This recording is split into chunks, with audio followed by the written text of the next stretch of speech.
Hello, everyone, and welcome to Friday Night Ghost Stories. Thought I'd get started a little bit earlier. Got a lot to cover tonight, so a minute early is no big deal. But let me play my intro, and then we will get started.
All right. Welcome to the library. So happy that you could join me this evening. And we have a nice crew to start off this morning, or this evening. What am I talking about this morning? So I want to say hello to everyone and thank you for hanging out with me on this Friday evening. It's raining here, a little bit warmer than usual, but a nice creepy evening. Hello, Osada Treats. Hello, Sven. How are you? Wait, my camera's not on. We can't have that. We got to put my camera on. There we go. As you can see, Lenny and Victor are in full effect and ready to go. Hello, Tommy Stiggs. Thank you. Sweet Tea. Now, stay tuned for, I'm going to play you a great song that Sweet Tea put together. That's what we're going to do first before I get to the story. So hang on in a moment. We're going to get to that. I think you're really going to like it. It's an awesome song that she created. I think it's very cool. Let me adjust myself here. All right. Hello, Tammy. How are you? Good to see you, Tammy. Delilah, Hollywood. Jimena, how are you? Empow, Arlene Morlino, Emmanuel Spataro. Permission granted to enter the guild. Thank you for being here. Bobo in the house. Anyone else? Let's see. I'm trying to catch up. Vincent Capisci, great to see you. Dave T from Boston, excellent. Todd Father is here. In effect, Michael is here. The candles are crooked already, buddy. Don't worry about it, Tommy. Don't worry about it. They'll be crooked. Don't worry. Don't worry. Bobo, yeah, I said hello. Maureen, Frickle, how are you? Frick. I can't even read tonight. Wise guy, how come you're not blue, wise guy? We got to make you blue. Angelique, welcome, Angelique. We're going to make you blue too. Arlene, I said hello to already. Wow, what a great crew tonight. Thank you so much for joining. I appreciate each and every one of you. And we're going to get started. I mean, Sweet Tea was here before. I don't know. I hope that she comes back, or if she's here, I don't know if she's still here. But I want to play you the wonderful song that she created. Now, I know I've had problems with you guys being able to hear things at times. So tell me if you can't hear this, because that's the whole purpose of it. So here we go. We're going to try this out. This is the great song that she created for me. Hold on, wait a minute. Where is it? In the shadows of the old library halls, where the dust is thick and the silence calls, books tell stories of the things unseen. Just tell me once. Somebody give me a thumbs up that you can hear the sound on that before I continue. Krumel is here. Hello, Krumel. Give me a thumbs up, somebody, if you could hear that. Yes? Okay, great. Thank you, Tommy. All right, let's do that again. Let's start that again.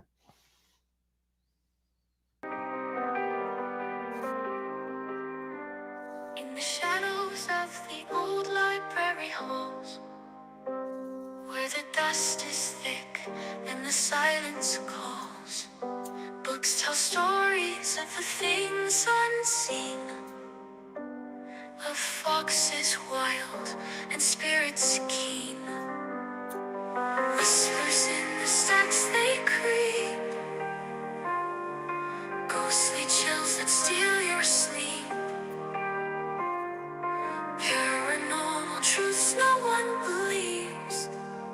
They linger here like autumn's leaves.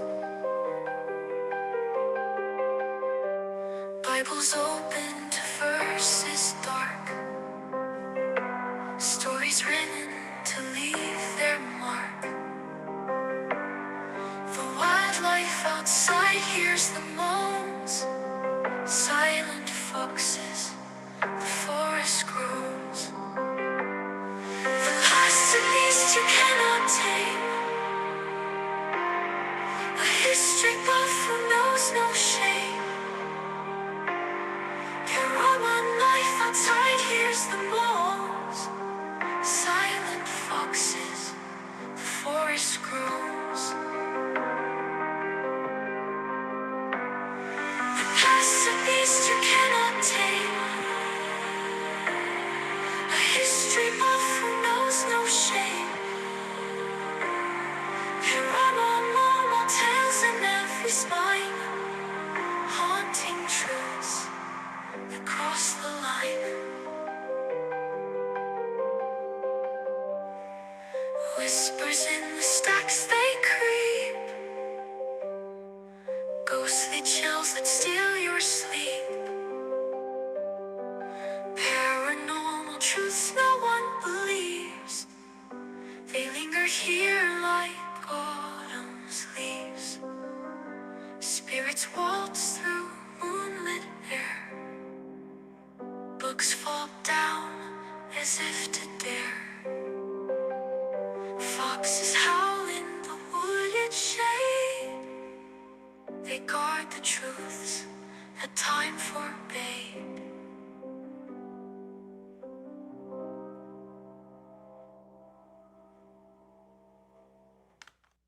All right. What'd you think of that? What did you think, guys? I think it's beautiful. I think that was a beautiful song.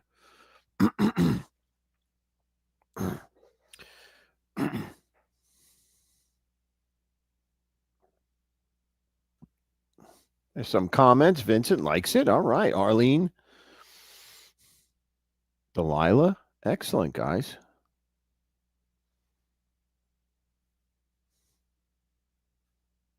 I think it fits the theme here, right? I thought it was pretty cool.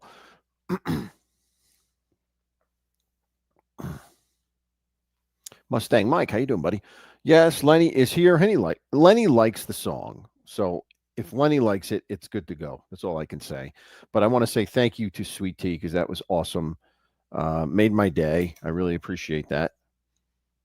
I kind of bullied her into it by saying when Stiggs was playing his songs, I said, I feel left out. Where's my song? So so she created one for me. Hello, Paulie. I guess the squeaky wheel gets oiled, right? Tammy says, beautifully well done. Thank you. Well, thank you to her for her. Thank you for her because she did it. I wanted to what I did was I put together the video real quick. I didn't really put much time into it with the images. So what I'll probably do is go back and do the images again, maybe. The key thing was to show you guys the play the song so you can hear it. Bobo, I'll play it again. Don't worry about it. I know you said that you missed it because of commercials. I will play it again. I uh, I just didn't want to stop it in mid while people were listening to it. So I'll play it in a little bit. And my candles are crooked to Stiggs's dismay. All right. So, what are we going to talk about tonight? We're going to talk about ghost stories from the state of Minnesota. And I know someone had asked for this recently, but I can't remember who it was. If you were in the chat and asked for this, please let me know. But someone definitely said they wanted Minnesota ghost stories. So I did some research and came up with a few of them to go through. And I think you'll like them. They're interesting. Got 5 of them this evening. And then I have a couple of videos at the end to go over some paranormal videos. So let's start. Let's get into this and we'll see where it goes from there. All right. So my first ghost story deals with a cemetery in Bull, I guess. I don't know how you pronounce this. Bull, Bhul, Minnesota. And it's called Lakeview Cemetery. Oh, MPOW. Okay. Maybe it was you. Maybe it was you, MPOW. You asked for it or like mentioned it. So that's why I went in that direction because MPOW mentioned Minnesota as ghost stories. Okay. So Lakeview Cemetery in Bull, Minnesota. Founded in 1913. And interestingly enough, it was in a close proximity to a mental hospital by the name of Shaw Mental Hospital. And in this hospital, they had people obviously deranged. And at that particular time in history, they would put people away into these places. There was no rehabilitation, really. It was really just trying to keep them out of society. So it was a pretty awful place. Most of these places were awful. And how that relates to the cemeteries, anytime a patient would die there, they would dump the bodies into this cemetery, into a Potter's Field section of this cemetery. And I'm going to show you a picture of that in a second. But they wouldn't even mark these poor people's graves other than to put a metal cross. So there's these metal iron crosses with numbers on them. Don't even mention the name of the person that's buried there. And there's dozens and dozens of these in this cemetery, maybe even 100. I don't know. I don't know the exact number, but there's a lot of them. And I'll show you a picture of it so you can see what I mean. And as you can tell, if you're doing that, you're burying people unceremonially, without blessings, without anything, not even mentioning their memory of their name, creating a memory of them. You're playing with spirits that are going to be unhappy. So it makes sense to me why this is going to be a ghostly area, a place where there's paranormal activity. So let me show you what it looks like. I got a bunch of these. Hold on here. I got a lot of pictures tonight, so I want to make sure here we go. All right. See these right here in the background? You can see, let me put it on full screen. In the background, you can see a bunch of this. But here, just a number. It's an iron cross, metal cross with a number on it. And you could see them in the background. Here are the others right here. Here's a bunch of them in the backgrounds. So it's just a very sad and dreadful place, I guess, to be, in that there's no honoring of these poor people. So it goes without saying, you're asking for trouble, so to speak, when you do stuff like this. Now, let me get rid of that. Now that you've seen what it looks like. Or there we go. Put it like that. Whatever. Right, Michael? It's terrible. They're not even labeling them with their names, these poor people that were there. But anyway, that's what happened. That's what happened around the turn of the 20th century. This was what was going on there. So as a result, there's a bunch of things that happen in this cemetery that people have reported over the years.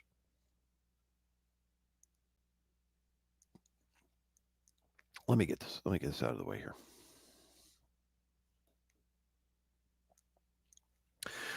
Now, people will hear when they're visiting the cemetery, because there's another part of this cemetery that's a legitimate place where people go and bury. It's hallowed ground. People are buried with priests and reverends and rabbis that come and consecrate the ground. So these people are obviously at rest, but it's in the same cemetery. So so as a result of this, there's a lot of things when people are there visiting their relatives, they will encounter other type of activity that's unexplainable. Some of the things they will encounter is they'll hear disembodied voices in the middle of the day, or out in the air, on the wind, as they say, voices on the wind. They will smell different types of odors, inexplicable odors. Like, where are these smells coming from? What do they mean? There will also be lights at night. In the distance, people will see lights in this cemetery when there are no lights in the cemetery. Now, of the actual ghosts that are seen there, there's specifically two that have a distinct characteristic that people identify with or can describe them as. The first one they call the caretaker. Now, he's believed to be the spirit of someone who, at the time, was responsible for burying these nameless souls in these graves. He's dressed in 1920s clothing style, and people will see him wandering around trying to tend to the grave, sometimes carrying a shovel, sometimes a pick, sometimes carrying a pick. But he's described as being not really interactive at all with the living, but he always seems very troubled, as if he's trying to do something to help these unrested spirits, that he's there trying to tend to their graves to give them some respect. So he's the caretaker. People see him there often wandering about tending to the graves, or at least trying to tend to the graves. The other ghost that's often seen there, they call the jogger, and that's because it's a white. It's an image of a man, a white misty image of a man that's seen jogging around the cemetery. No one can find an origin for this, like where this came from, but many people have seen this spirit dashing around through the cemetery. Now, those are the two main characters that have been given names or given identities, two main spirits that have been given identities. There's also random spirits that are seen, black shadows and full body apparitions that appear wandering through the cemetery, believing they're looking for something. What are they looking for? They're looking for recognition, looking for their identities, which have been robbed from them. So it's a very sad story around this cemetery. And as a result, we have these ghost stories that come from Lakeview Cemetery in I don't know how to pronounce this, Bhul, Bull, Minnesota. So I could just imagine seeing this type of activity. You're going there in the more modern part of this cemetery to visit your recently deceased loved ones, and you encounter this other activity. So quite a creepy experience. All right, that's number one, Lakeview Cemetery of Bull, Minnesota. All right. Hey, Co-Train, how are you?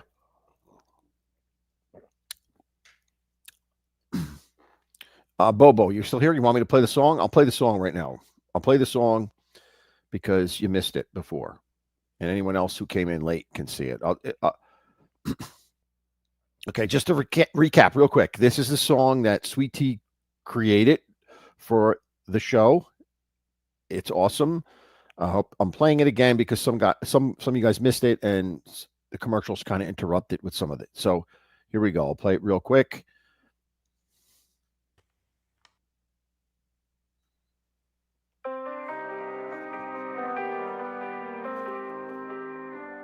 In the shadows of the old library halls, where the dust is thick and the silence calls, books tell stories of the things unseen, of foxes wild and spirits keen.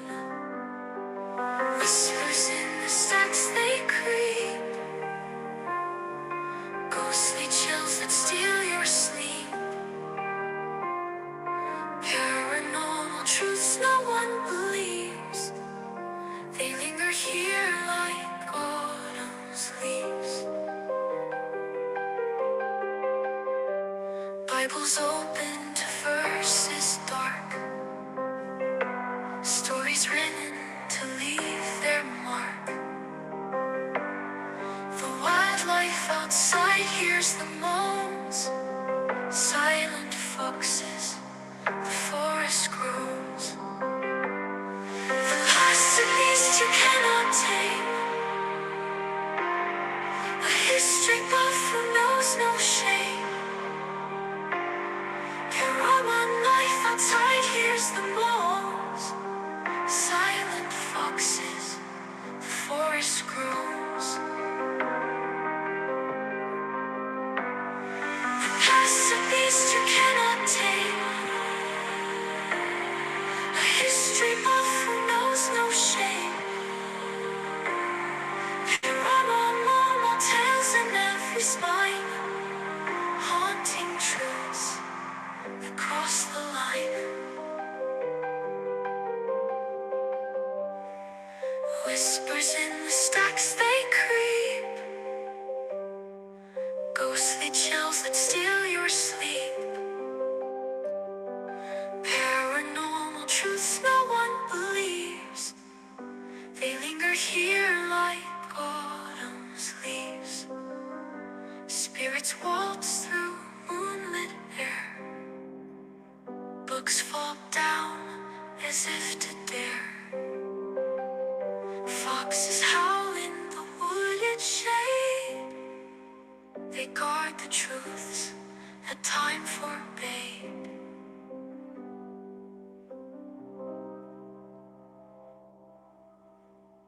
All right.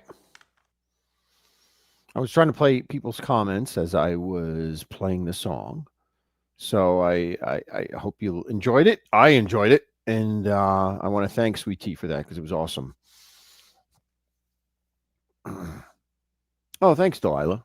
Oh yeah, I mean, what I meant by that is I didn't really put much effort into it. I just kind of really tossed the pictures together quickly because I wanted to get this ready for tonight's show.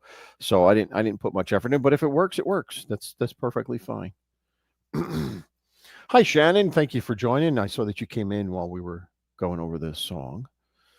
All right, so let's go on to our next tale number 2, which is the Wabasha Street Caves.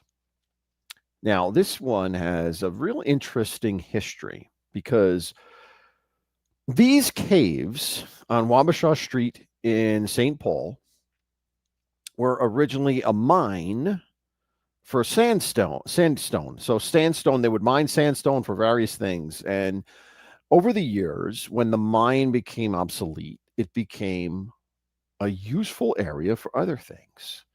So, and these other things, well, the mine too, but these other things um, more so tend to lend to the spooky activity that occurs here. And currently, you can go here, you can rent it, you could take a tour of it, you can have an event here. It's now a venue where you can have an event. So, it's quite an interesting place. And if you're in Minnesota or happen to be there, I was in Minnesota a couple of times. I never thought to check this place out. I wish I had because it sounds very interesting. So let's get into it. I'll start by showing you a couple of pictures of what it looks like.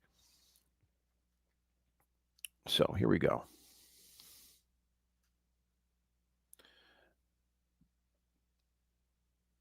Hold on, let me get this off the screen. Why is this still on the screen? Why is this still on the screen? There we go. Okay. Sorry about that. All right, let's go back to this.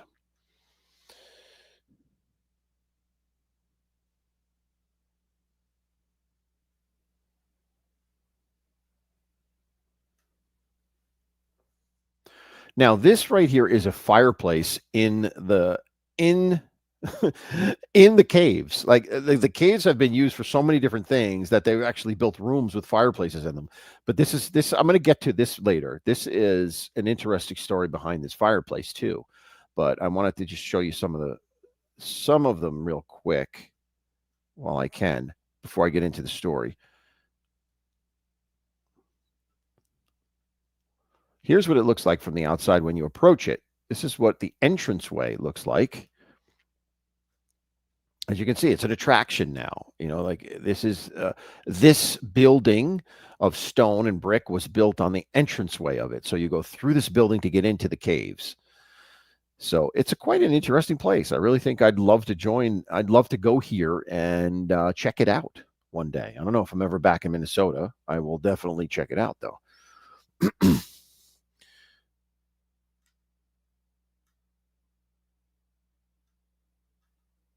Let me see if I have another picture too. I want to make sure I give you another picture so you can get a good take of what it looks like here.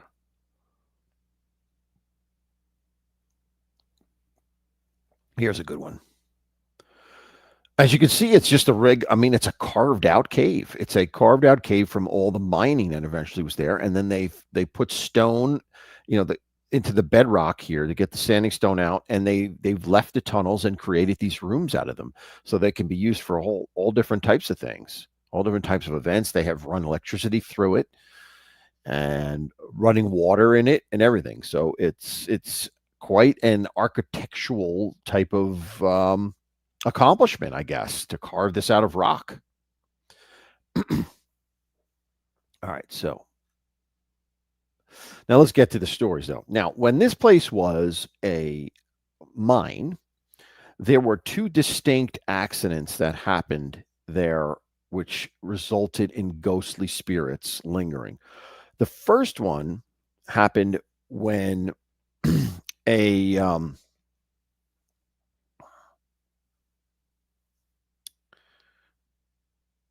an elevator shaft was left unmarked. Now, this was in the beginning of elevators, in the late 1800s when the elevators were just starting to be used. Now, a shaft entrance was left unmarked, and a miner stumbled onto it and fell 50 stories to his doom.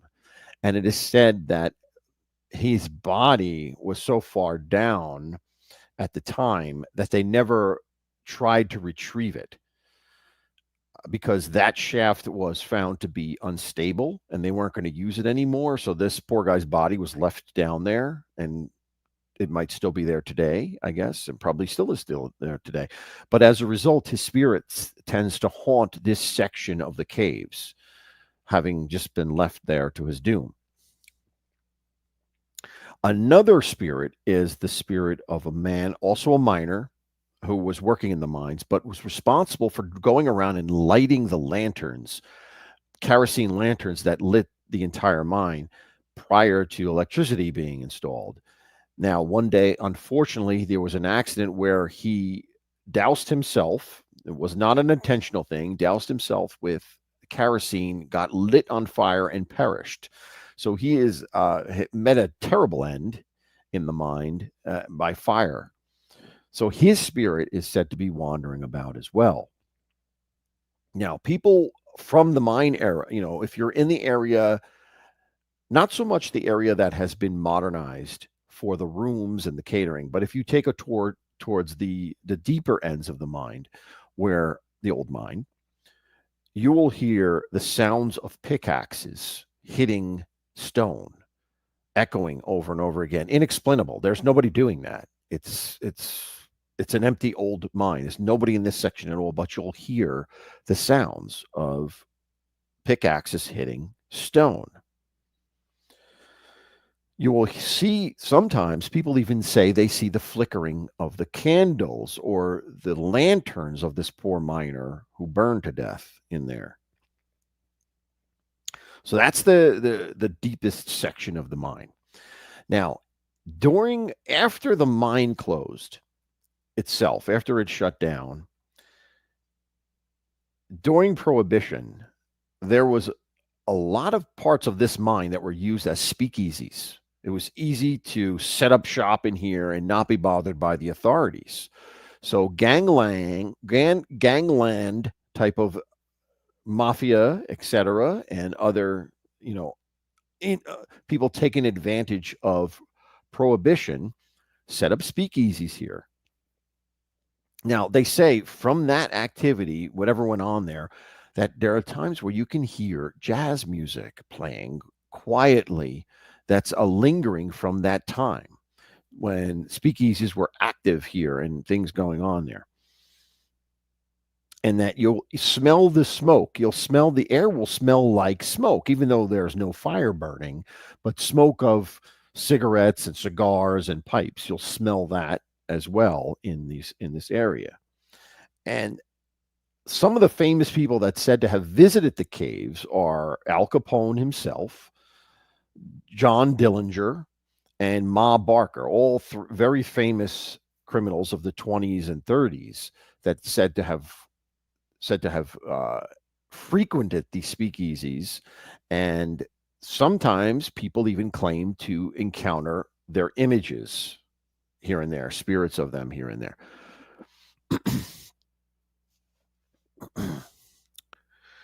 Now, aside from the speakeasy folks, the mining folks, right? We have all these things in history. The miners, you have the speakeasy, and you have the gangsters, right? The gangsters that were part of the speakeasy, but kind of went over into the 30s. So, out of all these people, there are some distinct ghosts that are repeatedly seen here. Now, the first one is an individual they call Jack. And Jack is believed to be a mobster from the 30s who met his end in the mine itself, in the caves, met his end there. And that picture I showed you before of the fireplace, let me see if I can pull it up real quick. This is where he is said to have met his end.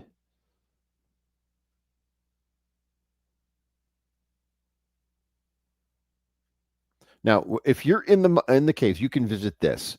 You can visit an area which has this fireplace, and they say that you can see in the fireplace bullet holes, which are how Jack, this mobster by the name of Jack, met his end in a string of bullets in front of this fireplace. And it's said that if you stay there long enough, you will feel cold. You will feel cold come over you. And when you do, that's Jack manifesting himself, trying to get out of the cave, trying to draw energy to get himself out of the cave. And some people even say they feel being touched by Jack, like they'll be physically touched by him on the shoulder or from behind the shoulder or the neck or the arm. They will feel touching by him. So Jack is a very active ghost around here. All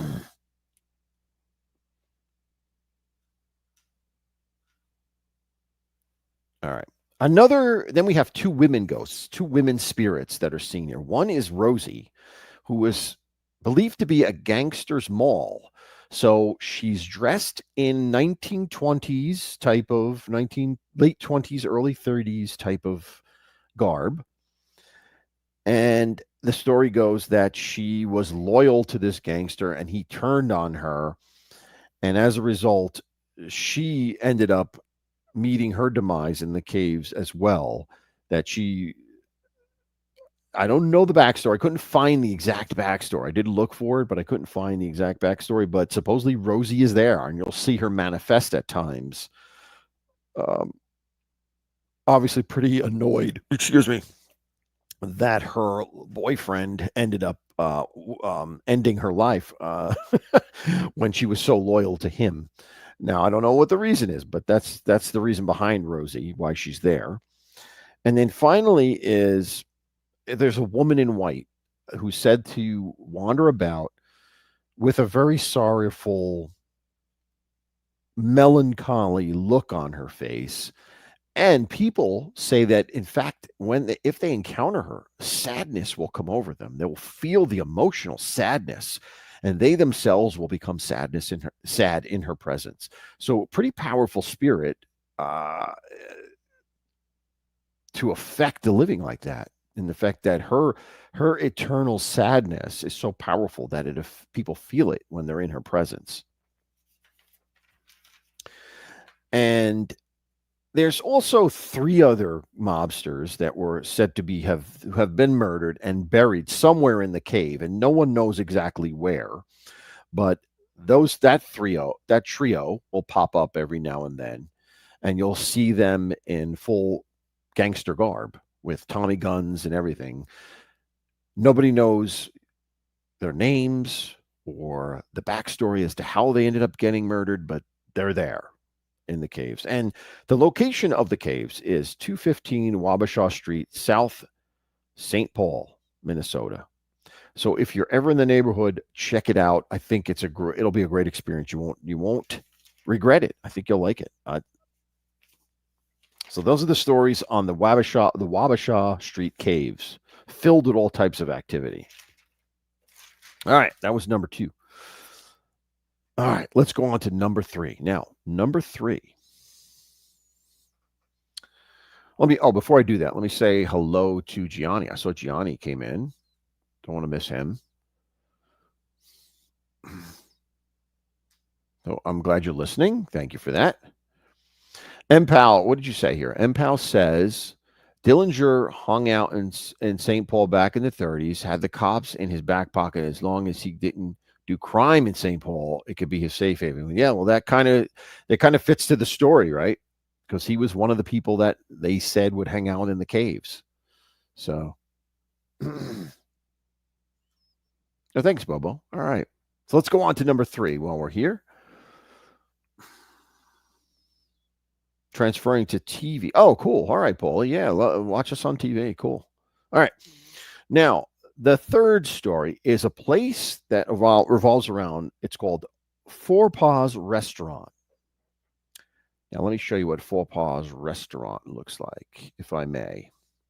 Now, this was originally an old mansion.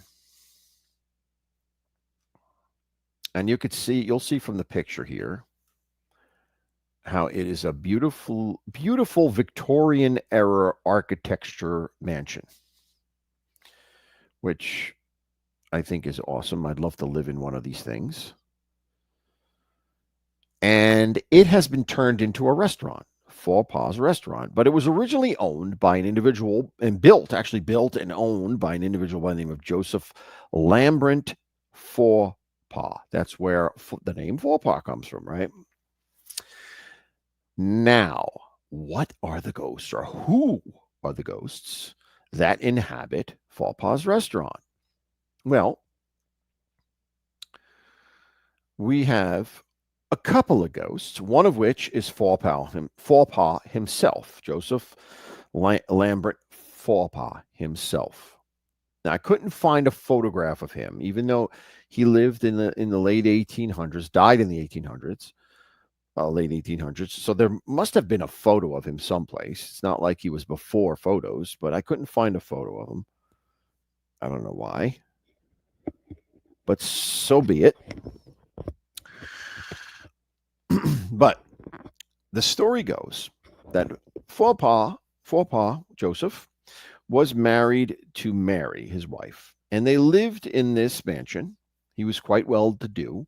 In fact, he had several servants, but they were childless. They didn't have any children. So the family was just the two of them, which is kind of good, I guess, when you hear what happened, because there was a servant, a maid, and I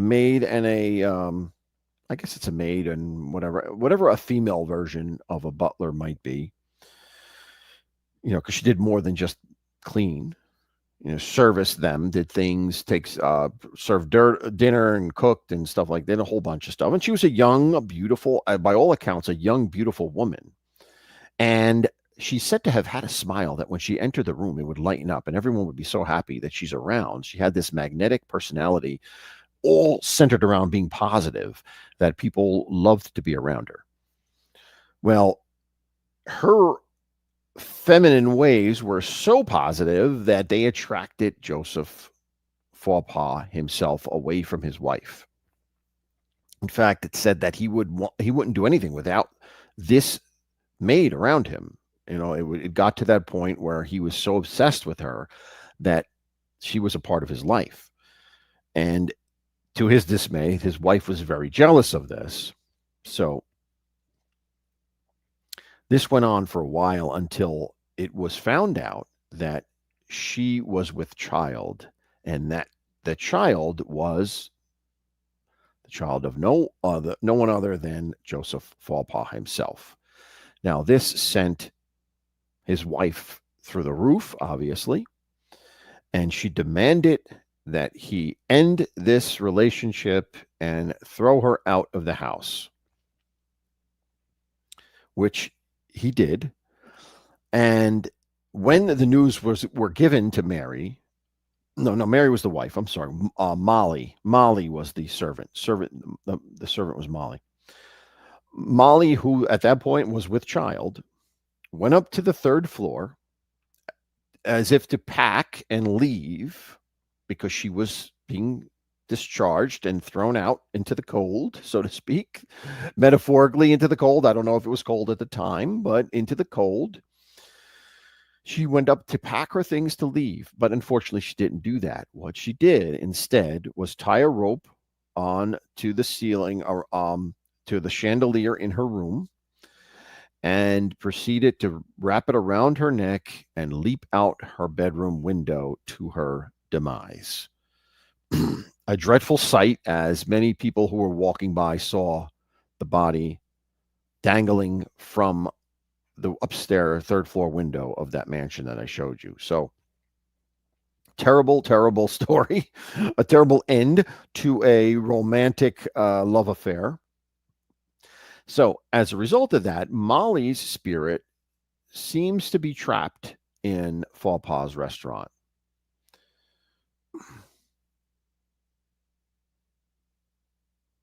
And some of the things that seem to happen there, in general, she seems to be, the stories or tales that I have read have been that Molly's is not an unpleasant spirit. She's the positivity that she radiated in life seems to continue in her spiritual form, that she's always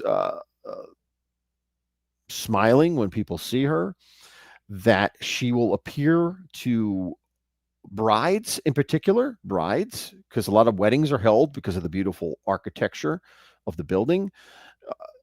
She'll appear to brides as they're preparing for their wedding reception. So quite a startling occurrence, but in a positive way, I guess, because she's not scaring them. She's just longing to be with them, longing to be a bride, I guess, which is something she was never able to do. And again, a helpful spirit. She'll try to help. She'll try. It is said that at times she's still doing her duties. She will move silverware as if to put it in the right place, stuff like that. Stuff that she did in life, she tends to do in the afterlife as well. So that's Molly. Now, it is also said that Faupas himself can be found in the house at times. And supposedly there was even a picture taken of a seance where he appeared, but I couldn't find the picture anywhere. But that's what I read. Now, he usually appears in a dark waistcoat, a silk vest, pinstripe trousers, and a derby hat. So a very late 1800s type of outfit. And he also tends to be seen going into the basement for some reason, that he will go into the basement. And as he's seen going into the basement, after that, the lights will flicker in the basement as if he was down there playing with the light switch or what have you. But that seems to be a recurring account of Joseph Faupas in the house, his spirit going in there. It's also said that his propensity to be with the young, beautiful women seems to carry on also in the afterlife, in that whenever a picture is taken there and he appears in a picture, it's always next to the most beautiful woman in the room. So I guess once a player, always a player, as they say. In the afterlife, he's trying to do that too, go after the female guests. But that's Joseph Fallpaw, and that's Fallpaw's Restaurant, a tragic story of a woman taking her own life because of a failed love affair and an unwanted pregnancy. The other thing I wanted to tell you, Fallpaw, I almost forgot about this. Fallpaw himself, it is said after Molly ended herself, he couldn't live without her. And in fact, he took a walk one day with a pistol and outside and never returned, and was found with one gunshot in his self-inflicted nature in the park near the house. So he kind of lived by his words there, I guess. He really loved this girl, and such went to join her in the afterlife earlier than he had to. So that's the story about the Fallpaw, Joseph Fallpaw, and Molly the servant girl. And that's Fallpaw's Restaurant. And I think MPAL said that they even do seances to this day and things happen. So why not check it out if you're in the neighborhood? Fallpaw's Restaurant with two very active spirits. All right, very cool. That was number 3. All righty. Now let's go on to number 4. Number 4 is Schmidt's Brewery. Now, Schmidt's Brewery. Okay. Let's show you what Schmidt's Brewery looks like.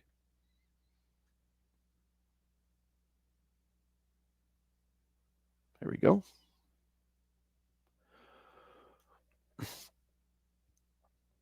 Breweries always fascinate me because they kind of look like castles in a sense. They have so many different buildings and add-ons and towers for the exhaust or the steam from the brewing process. They're always interesting places to me, and I can understand why they might be haunted. They might be a good place for a ghost to hang out.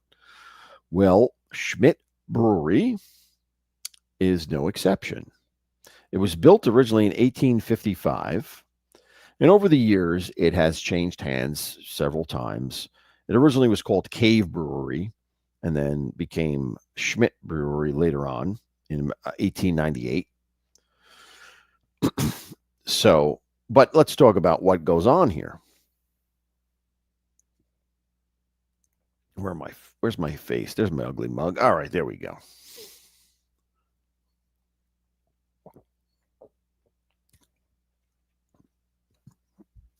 All right.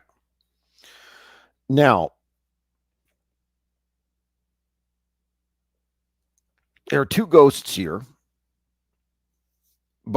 Actually, there's 3 ghosts. I'm sorry. There's 2 ghosts that are workers of the brewery.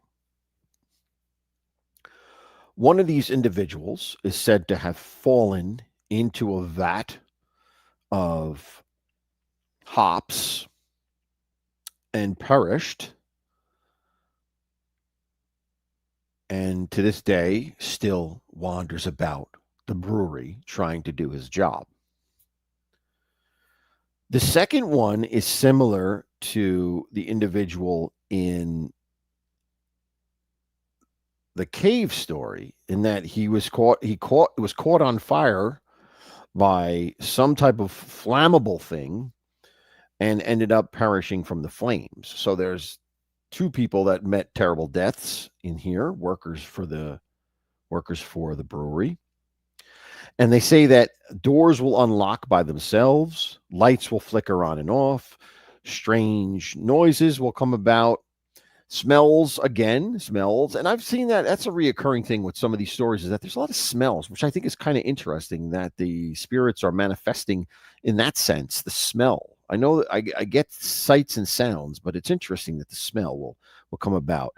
Now, what would that smell be in a brewery? I don't know, because of the brewery smells are probably so potent that it must be an interesting, it must be some type of smell that's totally unusual, that it's indicating to these people that there's activity going on here. The third ghost is called the white shirt ghost. And this individual is said to be a heavy set older guy that wears a white t-shirt and is seen peeking around corners at people. And that if people will take pictures in the brewery, and he will appear peering around the corner. You'll see the white shirt and you'll see the face peering around the corner, and nobody knows who he is or why he's there or why he's spirit stuck there, but he's called the white shirt ghost of Schmidt Brewery. The individual, by the way, I do have the name of the individual that died from the burning, and his name was Matthew Kohler. So he's documented, the guy that died from the fire.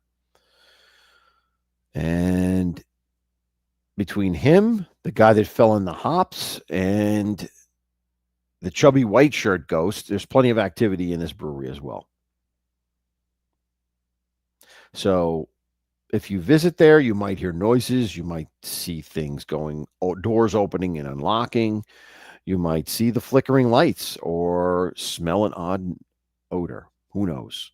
But that's Schmidt Brewery, built in 1855. And some of those workers are just not leaving. Some of those workers, and it's still an operating brewery today. So interesting thing.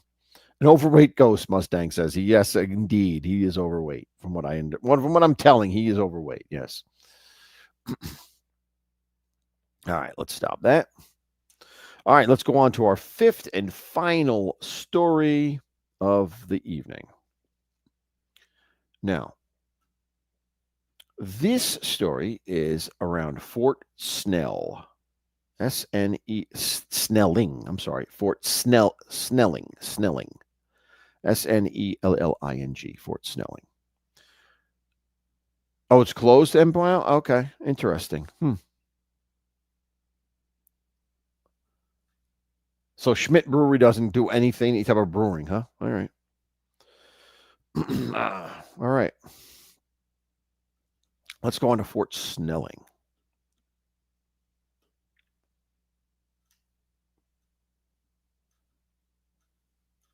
I'm going to show you what Fort Snelling looks like.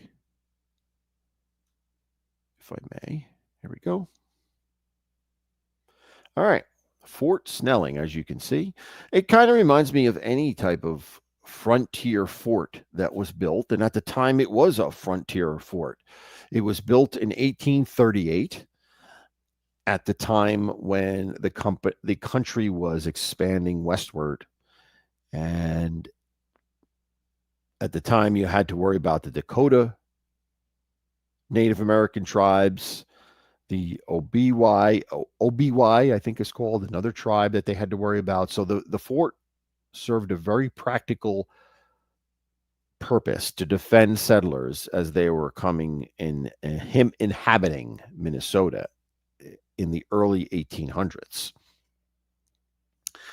But this is said to be haunted.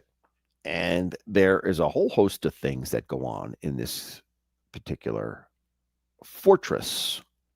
Aside from being a historical site where you can go and visit, it is also haunted. All right. So let's tell you what goes on here.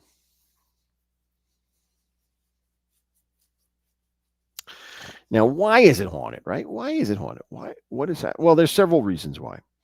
The first reason is that it is allegedly built on old sacred Dakota land. Now, it was holy land or sacred land, and as a result of that, the Native American tribes were not pleased, and there was a lot of spiritual negative energy that went as a result of that, in desecrating this land, so to speak, as by building a fort on it. So as of that, so a lot of negative things could happen as a result of that. And there's no shortage of footsteps you'll hear as you're visiting this place. Footsteps where no one is around. People walking around inside as well as outside. It is said that you will see apparitions of Native American Dakota walking around, which I think is fascinating if you happen to see that, as well as spirits of soldiers of that time period, of the pre-Civil War time period. You would see soldiers, spirits of soldiers like them walking around the fortress. Quite an interesting encounter. But there's a real story. Not that the ghosts are real or not, I don't know, but there's a real murder mystery that took place that originated from Fort Snelling in the year 1839. I'm sorry. I said that it was built there in 1838. I think it was older than that. Yeah, it had to be older than that. It was probably built in the 1820s. But anyway, I don't have the date when it was built, but I can always look that up. But here's the story. Here's the murder mystery, and it's said that this murder is the first one that took place in Minnesota, the first documented murder that took place in Minnesota. The story starts with two members of the Fort Snelling detachment of U.S. military that were here. One of them was an individual by the name of Edward Fallon, Falen. He was a 27-year-old Irish immigrant who came from New York City, was in a gang in New York City, like the gangs of New York. If you ever see that movie, that type of environment is where he came from. He ends up joining the military and going west. That's him joining the military was the perfect way for him to get out of the slums and come west. So he does that. When he's stationed at this fortress, he meets a sergeant there by the name of Hayes, Sergeant John Hayes. Now, Fallon had done his 3 years that he signed up for. And at that time, it was a very great opportunity to go out and stake a claim because the government was giving out free land. They wanted this area to be populated with settlements, so they were giving out free land. All you had to do go out there and stake a claim. Well, at the time, Fallon was discharged. He was willing to do this. However, he didn't have any money. He was dirt poor. He didn't have anything saved, nothing. Enter Sergeant Hayes. Now, Sergeant Hayes had another year of service on his enlistment. So he and Fallon, make a deal. Hayes would put up the money for the land grants and to register the land grants, I should say. And Fallon will go out and take care of them and get things started while Hayes is still in the military. And then when he gets out, he'll come and take his share of the land. A handshake ends up making the deal here. So that's exactly what happens.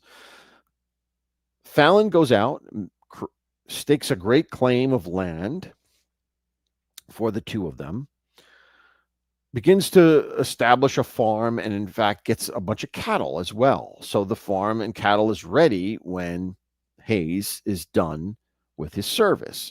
Hayes ends his service to the military and joins Fallon at the farm.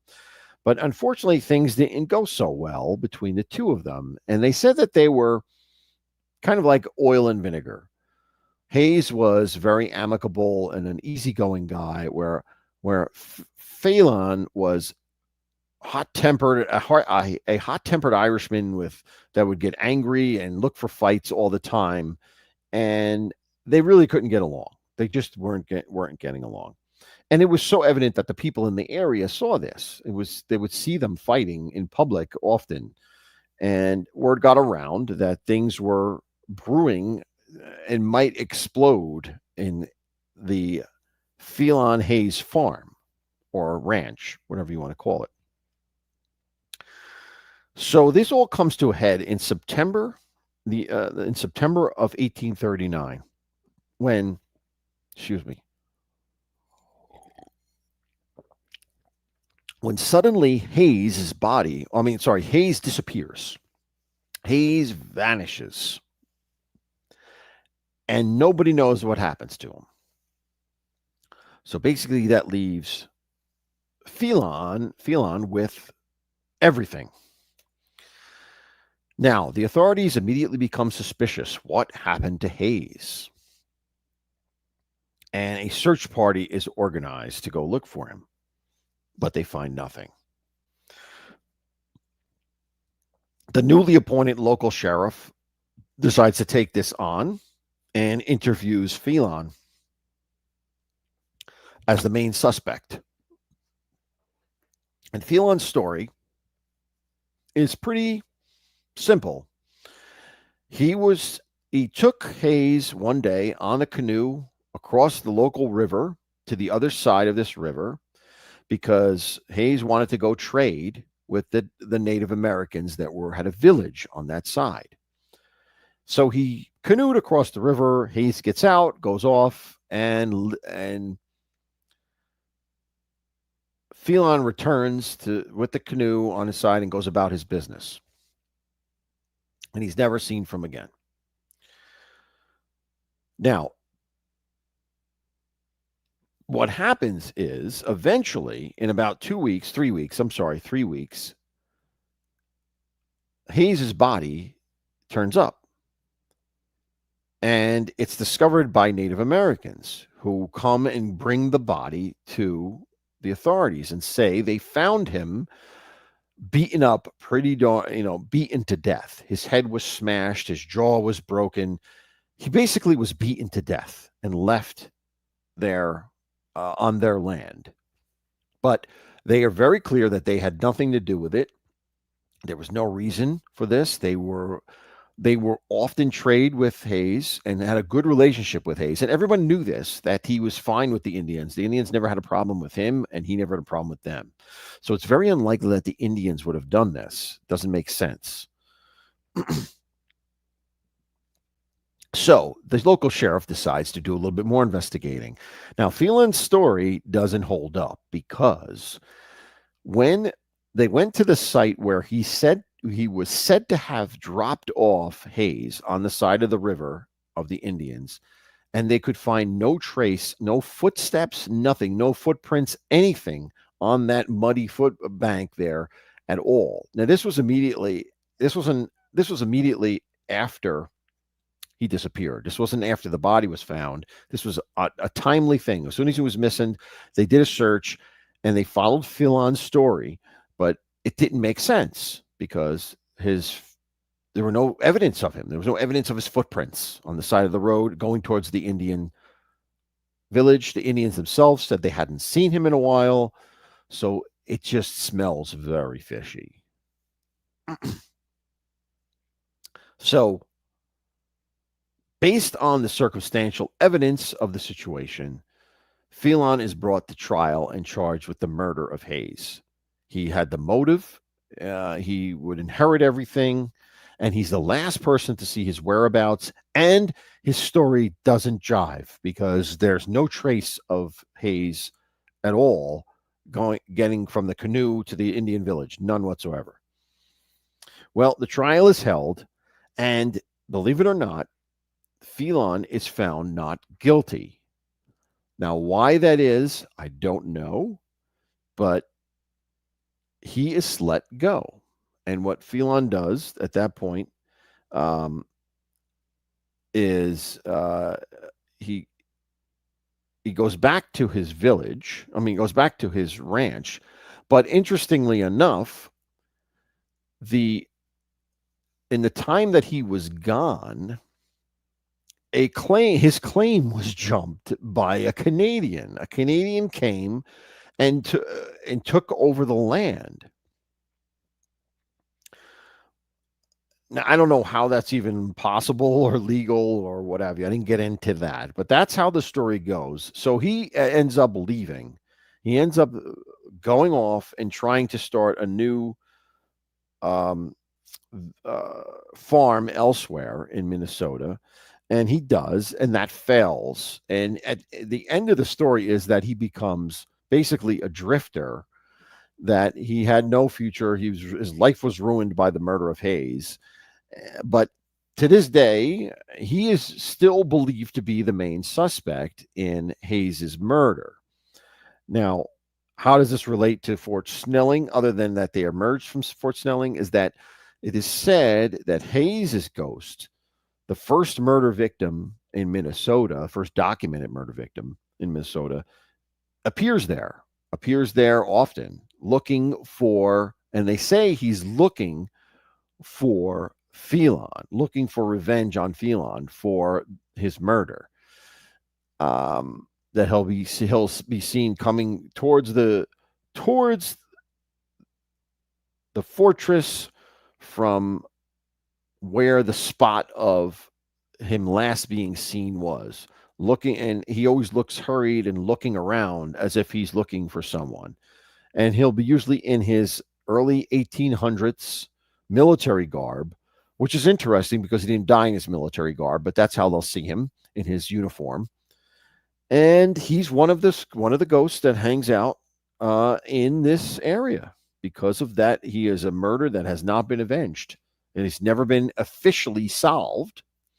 But many people throughout the years have pinned the murder on Phelan. So there's your story on Fort Snell, the first murder mystery of Minnesota, and the ghost that came from it. All right, so there are your 5 Minnesota stories for this evening. I thank you all for hanging out for them. Hope you like them. All right. Now, I do have some. I have 2 videos. 2 paranormal videos. Why not? Let's play them and see what's going on here.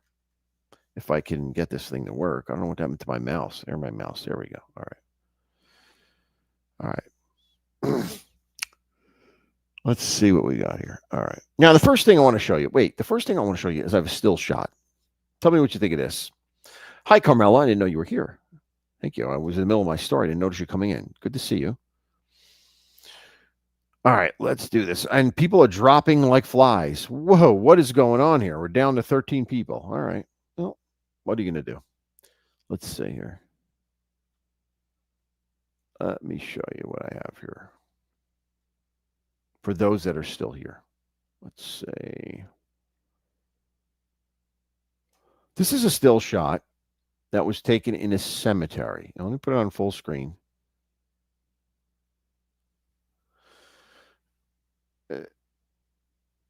The weird thing is right here. I don't know if you can see this because it's kind of small. But there's something odd on the top here, unexplainable, on the top of this tombstone over here. And I don't know what it is. I really don't know what it is. It's said to be something supernatural. It kind of looks like a dog or something. It has like 3 legs, and it's standing on top of this. See how close I can get you. See if you can see this. There, can you see it there? There you go. That's a better view of it. This right here. So I don't know. What do you think of this? You think of this? What do you think about this image? I don't know what that is. Or what it could possibly be. I mean, it's not big. As you can see, here's a flag. Here's a flag. These are these are like those small flags you put in front of tombstones or you put on anywhere. So it's not a big thing. I don't know what that is. A headless dog. Yeah, right? Delilah, that's right. Tammy says an elephant. Like a dog or an elephant or a baby lamb. Yeah, I guess. Yeah. Yeah. But what's it doing on top of a tombstone? It's weird, right? Isn't that weird? But But anyway, that was a photo taken, and I thought was interesting because I couldn't figure out what it was. M. Powell says it looks like a wolf about to pounce. Yeah, I could see that. Mm-hmm. Yep.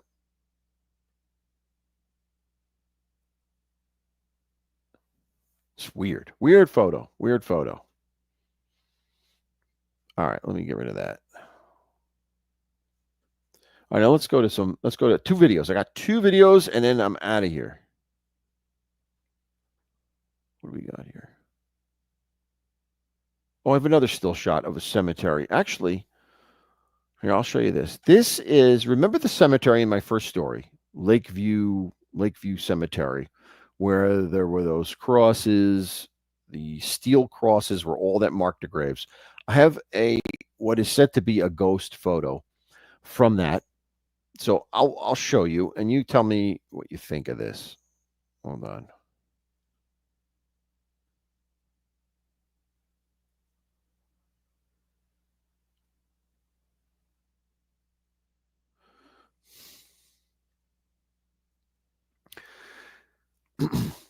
As you can see, there's mist here. There's fog or mist, and the fog and mist seems to be like the shapes of people.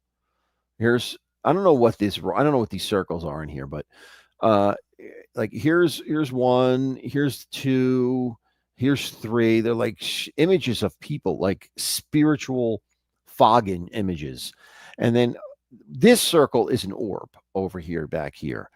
And this was taken, like I said, in Lakeview Cemetery, that creepy first tale with those poor people that were buried in the unmarked graves.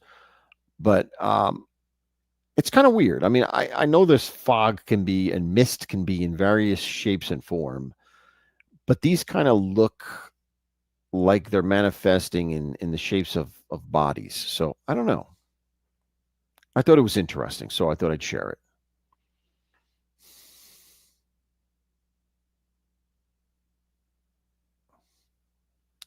Yeah, so there you have it. That's just another interesting still shot. Um, see if I can. Yeah, that's as close as I can get on this. And when you get closer, this kind of even looks like a balloon. I don't know. That orb kind of looks like a balloon. Yeah, mist definitely. Must or mist. Yes, mist. Yeah, this orb. I don't know if this orb is is that an orb or is that a like what's this little thing at the bottom here? It looks like the edge of a balloon. I don't know. But anyway, that's said to be a ghostly photo, and I don't know why these things are circled. Like over here to the right, I don't see anything but darkness there. I don't know why those are circled, but that's the way. This is the photo that was taken in that cemetery. All right, let's get rid of that. All right, let's get to our videos. All right, here we go. All right. First video.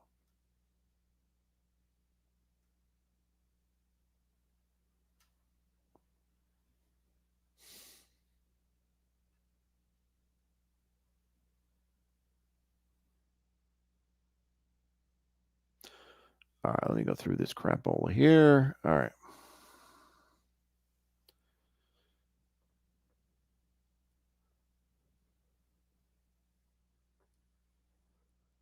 This is all, whatever. This is just don't worry about this stuff. This is just all right, here we go. This is the video right here.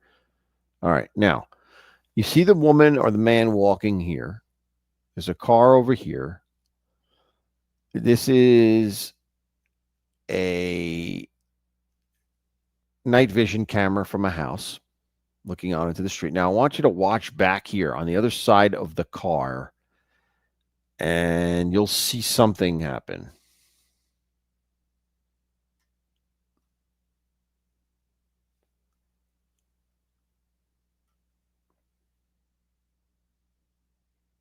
I guess I don't know if that's a man or a woman, whatever. She puts her stuff in the car. I guess it's a woman. I don't know. What is that? What in the name of I don't know what that is. Look at that.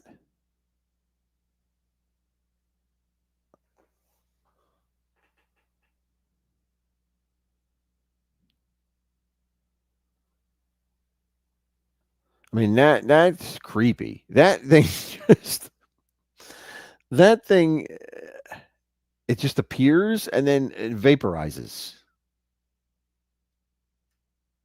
Let me go back.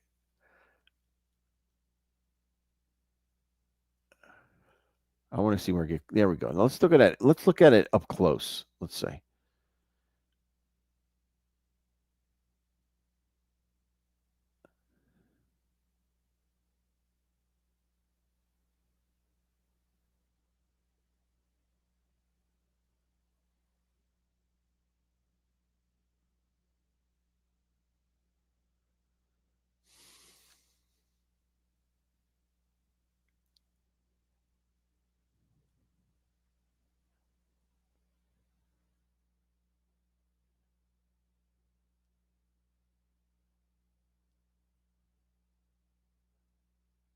I don't know what that is.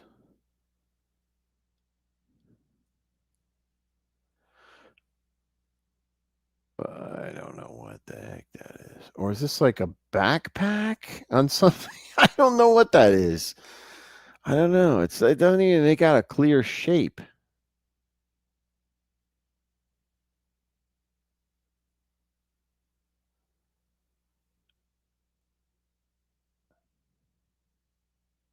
You think that's the reflection of this person, this woman walking?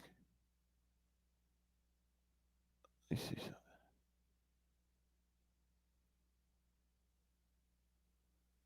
Let's see. Yeah, it looks like it's jiving. It's jiving with her walking, as if there was a light. There's a light source. But what is it reflecting off of? Like, what's there that her image is reflecting off of? Doesn't look like there's anything there. Strange. Huh.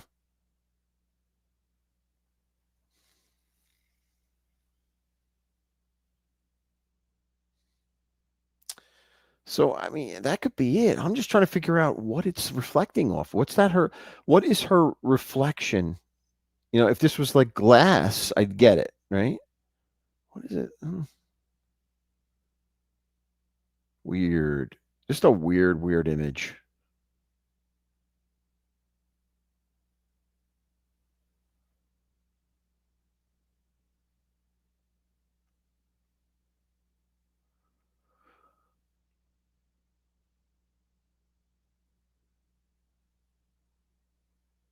Yeah, I think you're right, Empower. I think it has to be her reflection, but I don't know what it's reflecting from. I don't know what it's reflecting from. Anyway, it's an interesting one, right? That's an interesting one. Yeah, but the windshield, but why would it be behind? I get the windshield, but why would it be behind the car like that in that area?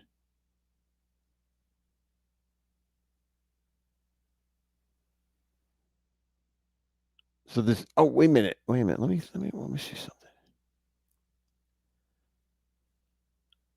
I wonder if there's another light source that we can't see.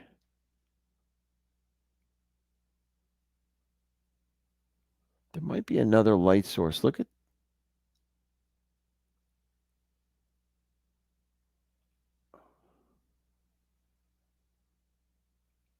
right, wait, where is it? Right there. Look at that light source over there. That light source. There's a light source on that side, or is that just the car? Maybe it's just from the car rear end lights. I don't know.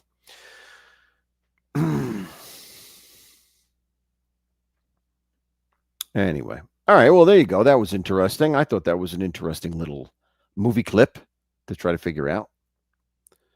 All right, let's stop sharing that. All right, now let's go to my last one here. Let's see what we've got.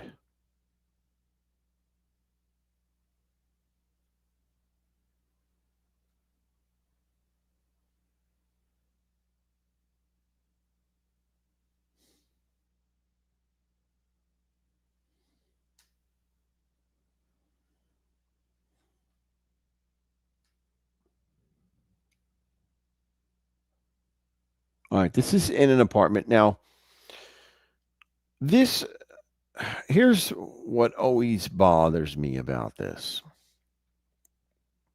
Who puts a video camera in their apartment living room? For what purpose is this camera recording?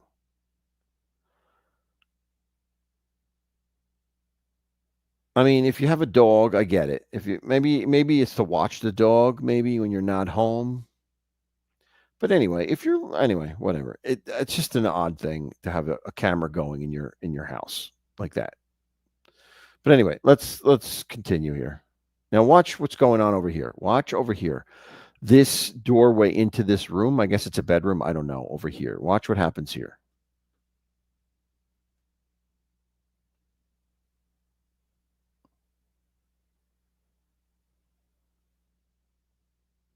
Light goes on, and there is a dog. So maybe that's why. It's because the dog is in the house. Maybe that's why they have the camera. Now look what comes out of that. Look at this. That is creepy. It's like the size of a child. It's dark, but then it vanishes.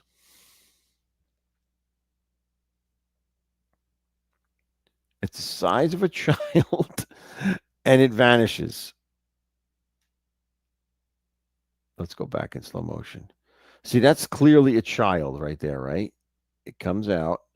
You can see the head. You can see the head, right? You can see the legs, the two legs, arms. It comes out, right? What happened to it? Like it comes out and then it's you don't see it go back in. Now you're seeing it go back in because I'm going backwards. But if you just let it play forward, it doesn't go. You don't see it going back in. So anyway, like I said, I always think these are suspect when there is the other thing is here, the dog, like the dog's ears pops up. But the dog doesn't do anything. Like the dog just his ears pops up as if his attention is drawn there, right? But he is not alarmed at all. It's not like it's something unusual. It's just like his attention is drawn there because the light switch went on. There was probably a sound of the light switch when the light went on. And he looks to that. He doesn't run over there. He doesn't, he doesn't do anything. It's just, and then he kind of turns away too. He kind of looks away as if it's normal. So who knows? It could be just a child, and maybe that's a glitch, how it disappears. It could be a glitch. I mean, this is definitely a child, whether it's a spirit or it's a human. It's definitely a child, but maybe it's just a glitch. Maybe it is the kid coming and going back out, and then the glitch is you don't see him going directly back into the room. So I don't know. Yeah, that's what I'm saying, Delilah. I think if it was a ghost, the dog would be kind of alarmed. I don't think he would be just hanging out there. You know, he's in the cage. He's in the cage. Let's see. Is he in the cage or next to the cage, M pal? See, his ears pop up. To me, it looks like he's in front of the cage. Let me put that on full screen. Like here's the what do you call the arm of the chair, the arm of the couch, and he's lying down here. I mean, he could be in the because here's the cage, right? Here's the cage. He could be in the cage, but to me, it looks like he's outside of the cage, like on between the cage and the couch.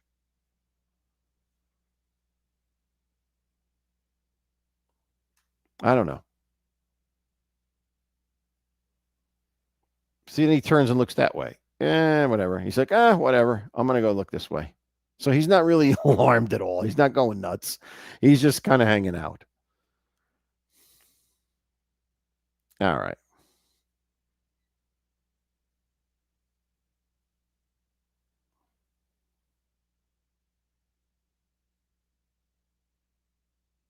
And even if he was in the cage, I would think he would be like barking and going nuts. I don't think he would just be chilling if that was something that he did not know or did not see before.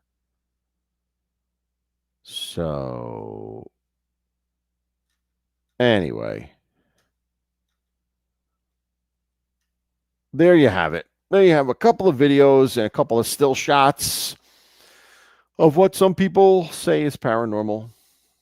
I think that the still shot of that cemetery thing was kind of creepy because I can't really understand what that would be on top of the tombstone like that. It's just kind of weird, whatever it is, whether it's who knows, but it's just a weird thing.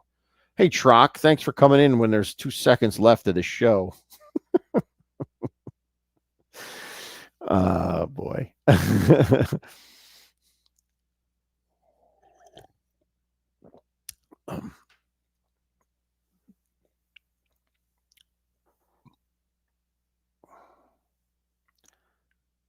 Right, just like Mustang, just like in Goodfellas, is what the dog is saying. What do you want from me? He's saying like the guy in the painting would say.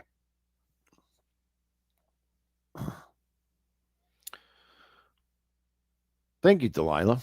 Really appreciate that.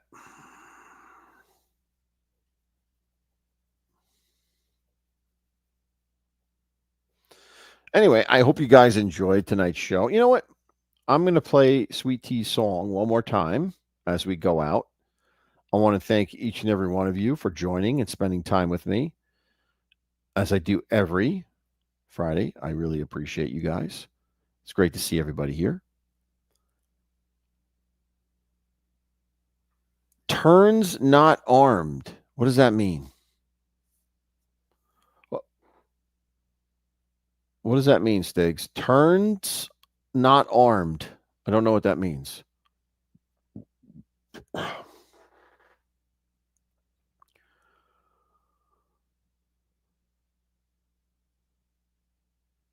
Oh, thank you, Todd Father.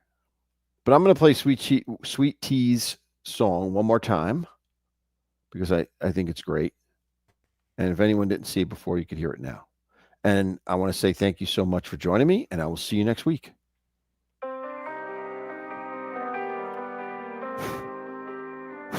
In the shadows of the old library halls, where the dust is thick and the silence calls, books tell stories of the things unseen, of foxes wild and spirits keen.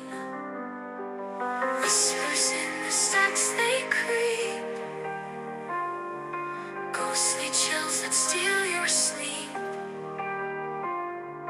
paranormal truths no one believes.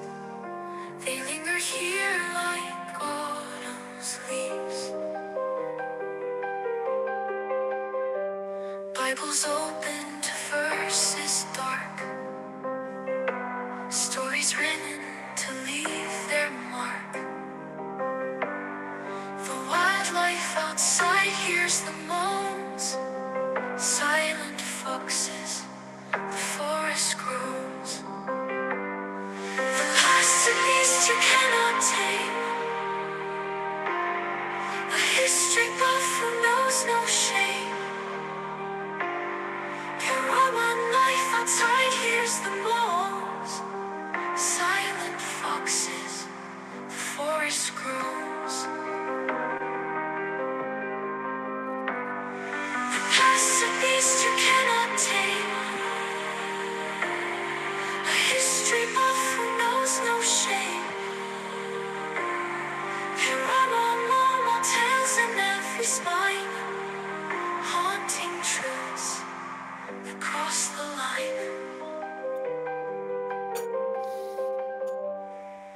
Whispers in the stacks they creep, ghostly chills that steal your sleep, paranormal truths no one believes. They linger here like autumn's Spirits waltz through moonlit air. Books fall down as if to dare. Foxes howl in the wooded shade.